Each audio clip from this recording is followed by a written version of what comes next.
আল্লাহ রাসূল সাল্লাল্লাহু আলাইহি সাল্লামের কাছে ফাতেমা নামক এক ব্যক্তির বিচারের জন্য পাঠানো হয়েছে।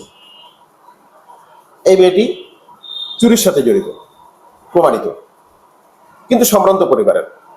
আল্লাহ রসুলের কাছে তার সবচেয়ে নিকটবর্তী এক সাহাবীকে পাঠানো হয়েছে, ছোট্ট এক সাহাবী।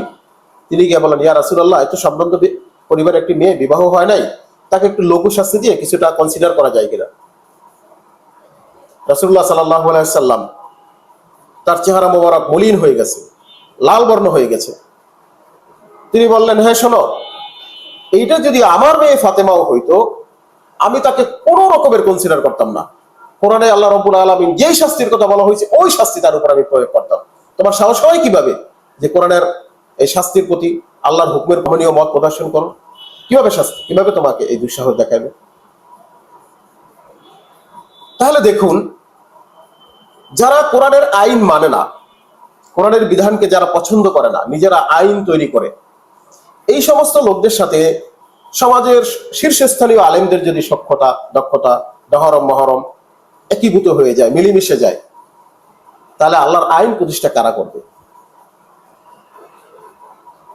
এরপরে যদি নিজের আফসোস করেন, আমাদেরকে সুযোগ সুবিধা দেওয়া হলো না, কি সুযোগ সুবিধা আপনারা চান? আল্লাহ রাব্বুল আলামিন কিয়ামতের দিন এই সমস্ত আলেমদেরকে সবার আগে,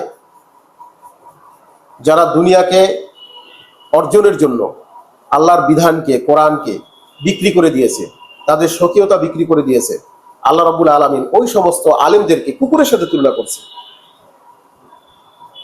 বালামে বাউরের কথা মনে আছে না? আল্লাহ রাব্বুল আলামিন এই বালামের বাউরের উদাহরণ দিয়ে বুঝাইছে যে তুমি যত বড় আলেম হও, যত বড় আবেদ হও, যত বড় বুজুর্গ হও, যত জ্ঞানের অধিকারী হও না কেন, তুমি যদি ইনসাফের বিপক্ষে চলে যাও, আল্লাহর হুকুমের বাইরে চলে যাও, তাহলে তুমি কুকুরের সাথে তোমার তুলনা। মানুষেরা আপনাদের কাছে এসে, মানুষেরা পথ খুঁজতে চায়, পথ পেতে চায়। আমরা নিজেরাই যদি পথ হারিয়ে ফেলি, আমরা নিজেরাই যদি পথের দিশা না পাই, মানুষেরা তাহলে পথ কই পাবে? তারা তো দিক বিদিক ছুটতে ছুটতে অন্ধকারে হারিয়ে যাবে।